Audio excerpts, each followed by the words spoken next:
We're sitting down with transcaster Gerald Celente to discuss the year ahead, 2014, what lays ahead socially, economically, politically. Gerald, thank you very much for having us today. Well, you are saying in your forecast that 2014 is going to be a year of extremes. From what I've read, kind of tough hardships walking hand in hand with more inner enlightenment of sorts. So let's talk a little bit about that. What do you mean? How is this going to represent itself in real life? Well, look at the extremes going on right now. Who would have thought what was going on in Thailand would be going on and continue to go on as hundreds of thousands of people are out in the streets? Go over to the Ukraine. Go over to Romania. Take a look what's going on over in Syria and in Libya. Look at the unrest going on throughout Italy with the pitchfork movements. In Spain, around the world, I've never seen so much volatility at one time in so many different ways. Look at Mexico, at the outrage of them nationalizing their oil fields and the hundreds of thousands of people taking to the streets. And then you start looking and you pile on the economic news. It's not getting any better anywhere. The only thing that's gotten better for is that 1%. I mean, I'm not making it up. The numbers show it. Here in the United States, you have 400 people that own $10 trillion worth of assets. Why, that's bigger than the GDP of Italy, bigger than the GDP of Canada or Mexico. So you're seeing these extremes, and there's no answer on how are they going to deal with it. Is there anything positive we should expect in 2014? I mean, are any of these aspects that people have been worried about globally for so long that you talk about, are any of them likely to improve as soon as this year? Yes, because what we're seeing is, I'm going through this whole list of what's going on, there's a new word that keeps floating up. And of course, a lot of the people in the media make it a negative, and it's how you look at it. And it's called populist movements.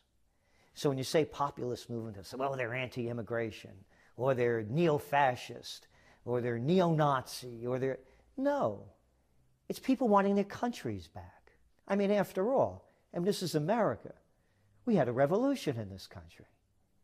It went from a country that was under the crown to the country that became the beacon of freedom. And of course, now it's the beacon of the NSA. You have no freedom.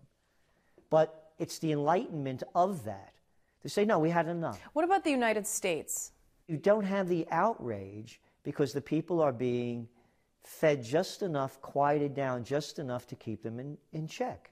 You get out of line, the police are going to break your head open.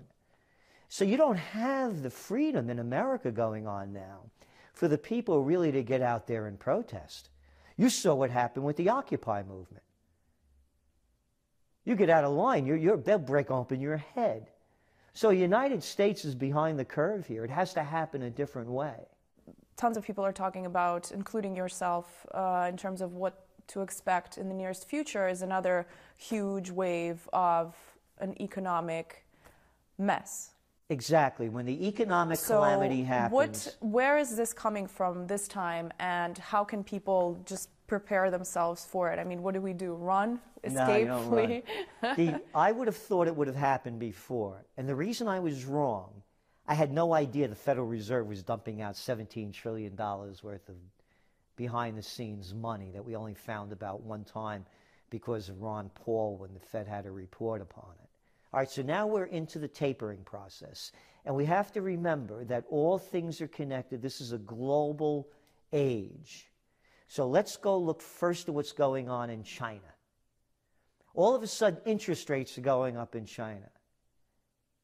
The debt to GDP is over 200% now, from 130% a couple of years ago. They have a real crisis. The Chinese have been doing exactly like the Americans and the Europeans have been doing, and they're dumping cheap money into the system. Now the Chinese, like the Americans with the starting the tapering, they're pulling back. They can't keep pumping money into the system. So what's the result? Already, go back. All of a sudden, hey, wait a minute, those treasuries, 10-year treasuries, they're almost at 3%. They're going up. As interest rates go up, the fake economy goes down. You know, you look like the kind of person, you could use a new automobile. Oh, you don't have any credit? Don't worry about it. Call this number. I have a deal for you. We're going to give it to you for 0%. That's right. Step right up. No money down, 0%. You don't have to worry about anything. So what they're doing is they've created another bubble. Yes, but shouldn't people be not surprised? Because this is exactly what happened in 2008. So do you think people are falling into the same exact trap again? Do I think they're falling into it? Look at automobile debt. It's almost at $1 trillion. Of course they're falling into it again. It's the same scam. So this other wave, new wave of whatever crash we should expect, it can't be avoided at this point? It cannot be. They may come up with another scheme undreamed of. What can someone listening to you do about this? Just a common American or anybody in the world really affected by this? Well, you know, I still believe in gold. You know, people talk about bitcoins. Why would I want to buy bitcoins? So to me, it's going to go back at some point, it's going to go back to hard assets. So what you're looking at around the world, or you're looking at movements for people that want to take their governments back. Look what happened in the United States with this NSA thing. And you've been, the Trends Journal, you've been writing about this for years. The only thing different is that Snowden put the proof down to what we've been writing about for the last 6 years. Right, let's talk about that. You mentioned people taking governments back. Will people ever be able to take their privacy back, or that's it, in this day and age we just accept it, move on, and this is something that we're just going to have to live with? Of course it could come back. Who are these people to say that they should be taking it away from us? Everything that the Republicans and the Democrats are doing in the United States is diametrically opposed to everything that this country was founded upon. Who are these people that are telling us how our Constitution should be interpreted? But how does one fix that? I mean, with such a scope and such unprecedented information coming out that all of this is going on, how do people move forward? It's very simple. Everybody's upset, but and? It's very simple. You're seeing it in country after country. To me, the model that exists, that everyone, all they have to look at to see, if you want to see something work, you look at the fall of the Berlin Wall. The people didn't leave. They went out and they never left. I have a slogan, by the way. Stay home, don't vote. Why would I want to vote for one of the corrupt parties for? Well, we're getting all excited about the upcoming elections. Will it be Hillary Clinton or will it be Christie? Will it be Biden? Will it be Ryan? Will it be Larry, Moe, or Curly? Will it be Abbott or Costello? What self-respecting person could look up to these people? And there are a lot of people that are ready for a change to happen. And I believe it's starting to happen. When people lose everything and have nothing left to lose, they lose it. And there are a lot of young people out there holding university degrees that they owe $70, $80, $90, $100,000 for, and they can't get jobs. And they're not stupid. They're watching it unfold in front of them, and they're angry. And they have the vitality.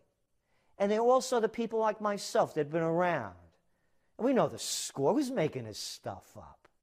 Well, what happens to those people? What happens to the college graduates? What happens to the working Americans? You say 2014, it's not going to be any better. They're continuing to be forgotten, left to themselves. I mean, so it's how is Slavelandia is what I call it. Look at the jobs. Again, I'm not making it up. According to the data, over 90% of the jobs created in the United States in 2013 were part-time jobs. It's more of the same, but worse. Everything we've been seeing coming out of the United States. Do you think, what's happening to its position in the world? Where is it headed? I believe that every nation's problems can be solved if every nation minds its own business and stays home. Again, going back to the foundation upon which this nation was founded upon. Every one of the founding fathers was totally opposed to being involved in foreign entanglements. Who are these people that put it in their head that they're going to start fixing the world and becoming involved in everybody else's business. I got one for you. Could you fix Detroit? No, after you do that, then move over to the South Bronx. Hey, Camden is beautiful. Let's have a picnic over there. A lovely day in Trenton, and East St. Louis is just glorious, and Oakland at night is just a wonder to be out in. Who made this up? We have all the resources that we need in this country to be the great country that we used to be. Gerald, in your forecast for the next year, you also talk about the wake-up call for politicians. So who is going to be that person or that entity or that voice that brings about the change? Oh, this is really radical and dramatic. Direct democracy, like they have over in Switzerland. You want to go to war? Let the people vote. You want your money going to foreign countries? Let the people vote. Do you want to bail out banks or financial institutions? Let the people vote. It's direct democracy. And then people say, the first reaction, why, we'd have mob rule. Right. Yeah. What do you think you got now? You want to talk about a mob? We have a gang of 535 senators and congressmen telling 315 million people how to tie their shoes. Would direct democracy work? Anything's better than the corrupt system that you have now.